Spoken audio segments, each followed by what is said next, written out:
Is it rude to ask someone where they bought something? How long should my pant hem be? How do you decide what bag to wear with an outfit? By overwhelming demand, I am answering your most asked style questions. These are the questions that I get over and over again. From what to wear to a fancy dinner to practical things like how long should my jacket sleeve be? Ladies, I read every single comment and I base videos in part on what you most want to see. In short, I listen, I appreciate, and I work to bring you only the best because that is exactly what you deserve. Let's do this. Okay, how do you decide what bag to wear with an outfit? Let's back up just a smidge. Let me say that it starts by making smart choices on the actual bag color that you choose to purchase in the first place. You want versatile colors that will work with virtually every piece in your wardrobe. Doing this is really going to simplify your life. 7 colors that are just as versatile as black, but less predictable are burgundy, navy, forest green, sand, burnt orange, tobacco, and light blue. Next, think about the situation that you're going into. Casual day, professional, or a night out. This will determine the style of bag that you're going to choose. For casual day, just bopping around town, running errands, or meeting friends for brunch or coffee, I want a polished yet practical and easy bag. For me, that means a slouchy, malleable bag that's easily carried hands-free. I don't want to move through the day with one hand tied behind my back, which is what some of the prissier lady bags do. They occupy one hand fully. My 3 favorites: a slouchy hobo, a shoulder bag, or a crossbody. And since I choose versatile colors,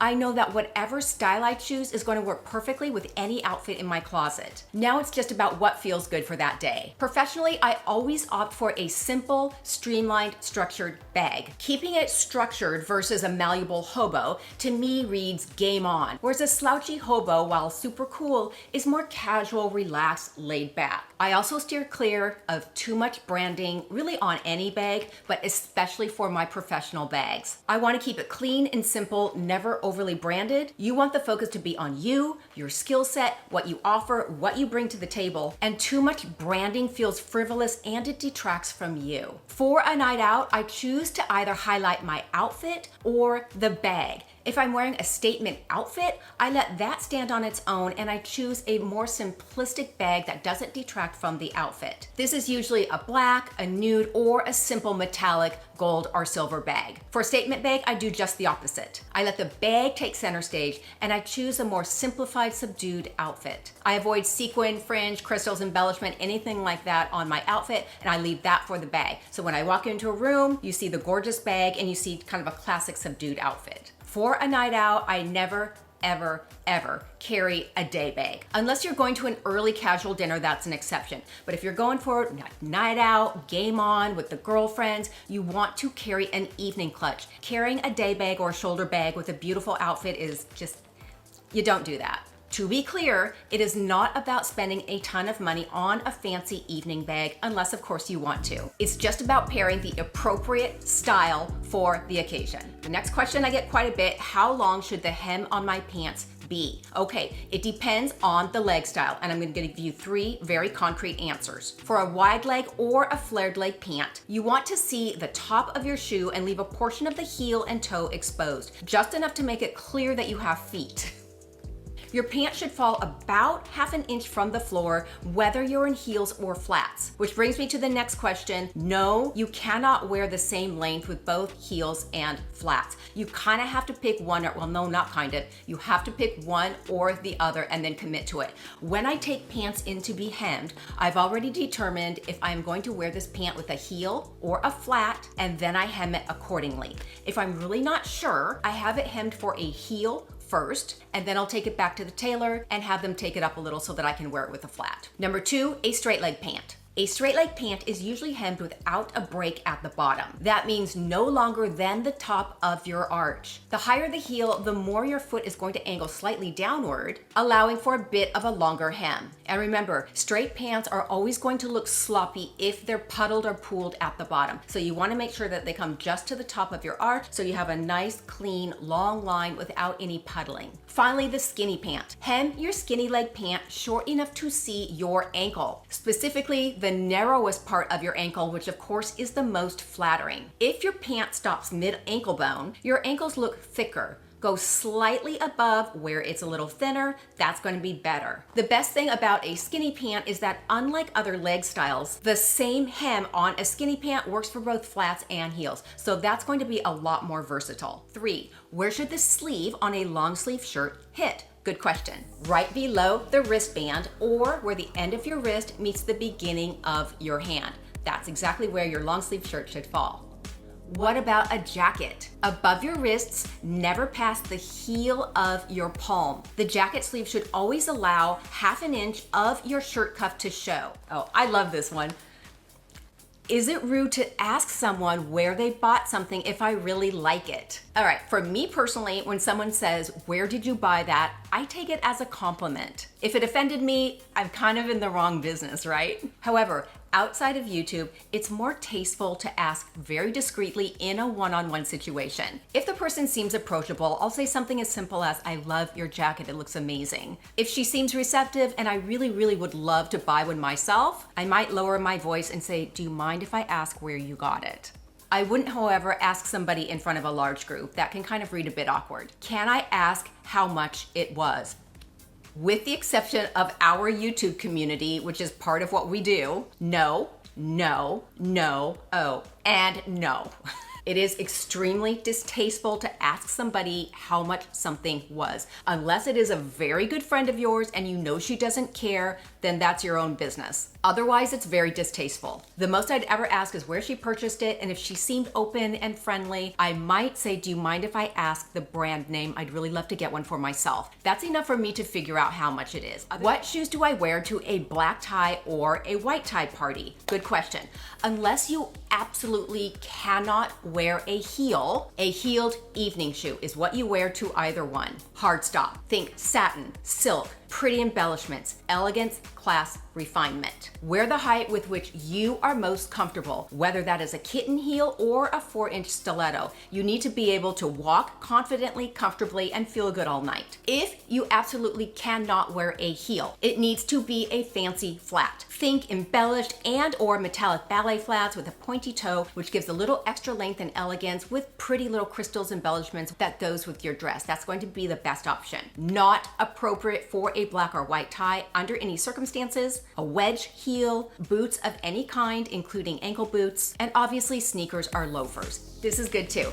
What pieces do you splurge on and what do you buy for cheap? Good question. For my everyday wear, I splurge on handbags, shoes, and good everyday jewelry. I like delicate, versatile pieces in 14 karat yellow and white gold. You know that I love the Lana brand. That's my personal favorite. It's that subtle whisper of affluence that you can wear with literally anything from jeans and a t-shirt to a silk blouse and chic trousers. High-end bags and shoes have always been my ooh factor. I also invest in a high-quality long trench coat in a neutral color. My favorite brand is Max Mara. Max Mara is the brand that you see on a lot of celebrities. They're known for their elegant, unparalleled, tailored design. And a long, gorgeous trench coat is a transformative layering piece. Throw it with jeans and a t-shirt to take it to, ooh, that's a cool outfit. It works just as well for a chic night out, to the office, or just around town. This is something that you'll have forever, so I invest more money in that. What do I buy cheap? I don't buy anything cheap. I hate that word. If I use the word cheap, I mean it in a negative standpoint. Instead, you'll hear me use words like inexpensive, affordable, well-priced, reasonable. I buy reasonably priced everyday clothes. I like Anthropologie, J. Crew, Revolve, some things from Nordstrom, Saks Off Fifth, The Outnet, Veronica Beard. Then I use my shoes, bags, and jewelry to give it a polished upmarket look. I personally find spending a ton of money on premier designer clothes to be a waste of money. That's just my opinion. To me, the juice just isn't worth the squeeze, but that's your call. I do spend more on jackets, blazers, and my night out outfits. Other than that, for my everyday clothes, I am really reasonable on those. For a deeper dive on where to splurge and where to save, be sure to see my splurge or save video. I'll put the link in the description box below. What do I wear to a fancy restaurant? Okay, I secretly dislike it when I ask somebody a direct question and they're like, well, it kind of depends. And then they give me some nebulous answer. Not helpful. So let me do it this way. It does depend on the type of fancy restaurant and where it is. Dinner at a fancy country club is going to call for a much different look than dinner at an equally fancy restaurant in Vegas, Beverly Hills, or Newport Beach. Here's what I do. If I've never been to the restaurant before, I look it up to get an overall perspective on the vibe. Does it look conservative or does it look really see and be seen? For a more conservative fine dining restaurant in San Diego, the Marine Room immediately comes to mind. I'm dressing conservative chic. Think a tasteful dress, very easy on the boobage, if any, not super short, easy on the sparkles, and a simple chic clutch. For the color, I like black, navy, jewel tones are gorgeous. I steer clear of anything like neon and ostentatious. That's not the vibe for a place like this. I basically dress like we're going to dinner with my parents or the in-laws to a nice dinner. Think streamlined, sophisticated, with a bit of restraint and targeted simple jewelry. Now, at the other end of the spectrum, if we're going to a bring it,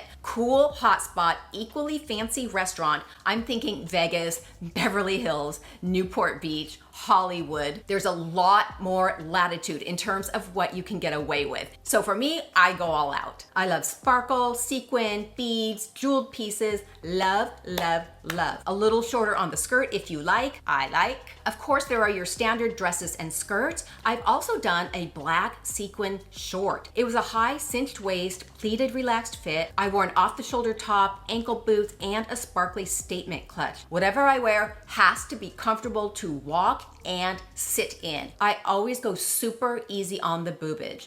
Boobage in the 90s was like the thing to do, but now I feel it looks dated and kind of a little desperate. I just think it's not a good look. What not to wear to a fancy restaurant regardless of where or what it is. Jeans, casual pants, combat boots, sneakers, t-shirts. Those items certainly have a time and a place. A fancy restaurant is not the time and it's not the place. What are the best styles for hiding my tummy? Good question, and one of the most popular. Everybody's body shape is different, but there are certain styles that are universal in terms of mitigating a tummy. Look for styles with ruching, paneling, and detailing around the waist that can literally suck you in.